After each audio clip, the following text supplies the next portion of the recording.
Hi there, everybody. I'm Michael Bolton III here with Lazarus Tellraven. We're coming to you with Heretic Nation versus the Gorgon Empire. Why don't you tell us a little bit about these teams? Yeah, we're seeing a common Sleipnir Cyclone setup here. You get 2 Sleipnirs, 4 Cyclones for Heretic Nation. High DPS setup against the 2 Vindicator Balgorns that we've seen today. Actually, I think no, it's just 2 Vindicators. So, I mean, it's a lot of DPS from these Vindicators, 9% webs. If they're able to lock down these Sleipnirs and Cyclones before they can get to the logistics ship of the Vindicator side, I think they're going to come out strongly ahead because you have the Tracking Disruptor bonus from the Curse as well. Both teams have their Oneros and Basilisk at range, surrounded by a few ships to help protect it from the rush.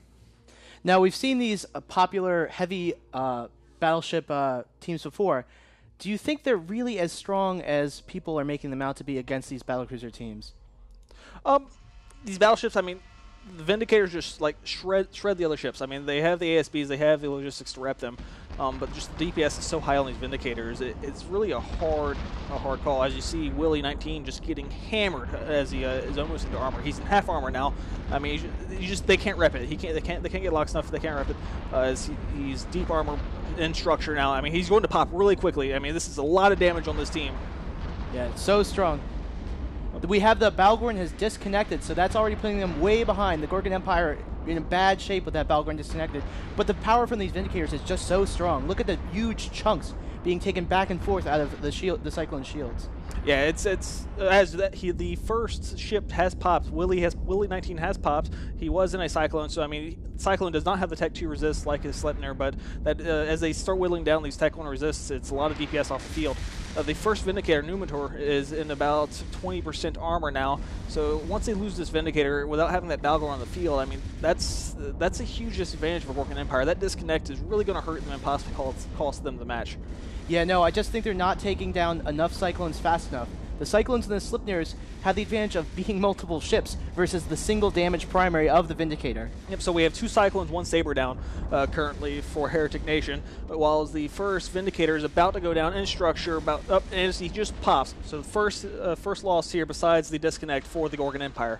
Yeah, no, if they can take down this last Vindicator, I think they've got this match sealed. The question is, did they wait too long to primary the Basilisk for the Heretic Nation? I think if that Basilisk was dead, this would be a much closer match at this point. I don't think they're going to have the DPS. I mean, I really don't think they have the DPS now to break the reps of that Basilisk. I mean, maybe if they can get out and get that Basilisk down, they have a chance, but with them losing 2 of their primary DPS ships, it's going to be really tough. Yeah, especially with the strong interdictors and attack frigates from Heretic Nation fighting off those Ishkars from the Gorgon Empire. I think bringing those undermanned teams and just focusing your points on Vindicators and Balgorns make you very susceptible to things like disconnects, where if you lose one of your key 3 battleships, you are in big trouble. Yep, and while you're saying that, we have a 3rd Cyclone down, so it's 3 Cyclones, 1 Saber down for Heretic Nation, while the Vindicator is deep armor now for Gorgon Empire. It looks like they got off a really nice jam on the Oneros for Gorgon Empire's team, and it's not able to get a lot of... Finally, reps are being applied to the Vindicator, but it's too late. I mean, he's in deep structure, and he's going to be going down if those reps aren't able to pull back quick enough. As he just pops. I mean, that's going to be a game. I mean, there's no way they're going to get these 2 Sleipnirs and 2 Sleipnir Cyclone Basilisk down. I think having 2 Vindicators is a great move because you can still field all 12 pilots. But when you start fielding 3 faction battleships, you just run out of points. You come out with more slots, more tank, more damage, more utility when you field those extra ships, even if they're just frigates. Well, what you're missing out here is the Balgorn disconnected. You don't have the newts. The newts are huge, especially against this type of rush setup. Just newting out these Sleipnirs, they're able to shut off these MWDs, and you see they get newts in the Basilisk as well from the Curse. I mean, the web range bonus on the Balgorn, the web bonus on the Vindicators, I mean, they're really good against these Minotaur Rush style teams. Yeah, I think that it's very important to note that these teams have all practiced, and if somebody has a consistent internet problem, it's a big problem fielding them in the tournament because of risks like these. You have no one really to blame but you or maybe your ISP for these sorts of disconnects. We've had this a couple times so far in the tournament, mainly with the Proteus is disconnecting, as the Curse has just popped for the Gorgon Empire team. They're down to the Oneros left, and it looks like it's going to be a pretty solid victory for Heretic Nation. Yeah, I think that the ECM from the frigates of the Heretic Nation team have put consistent E-War on the Oneros, almost taking its rep out of the fight.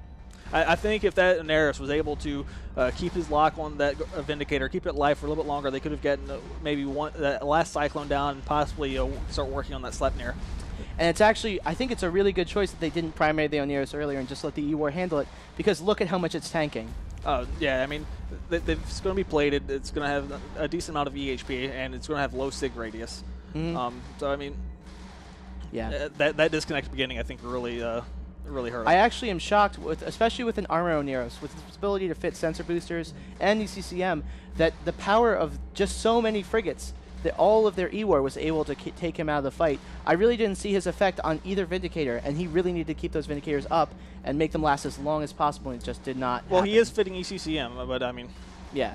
These I think he was likely damped out. You can see now tracking disruptors on the Oneros, just in case he has some turrets fitted. Well, he does have a few flights of ECM drones on his ship. I mean, just the ECM drones are extremely strong when they get those jams off. Yeah, and with power rush teams like this, a single jam can be a big difference. Oh, and we are having information that they're looting the field and not quite putting as much DPS in the Oneros as they could. They gotta get that loot. Every little bit counts. So. CCB Veritas are told them they have 2 minutes to loot, so I'm not sure what's going to happen to them after that 2 minutes. So they might want to speed this up a little bit as we're getting down to about 4 minutes 10 seconds left in the match. Well, they do have a lot of frigates. I'm not sure how choosy they want to be with their loot. They only take the finest of T2 modules. Yeah, it's not like there was a flagship on the field. I mean, these are just Tech 2 fitted Vindicators.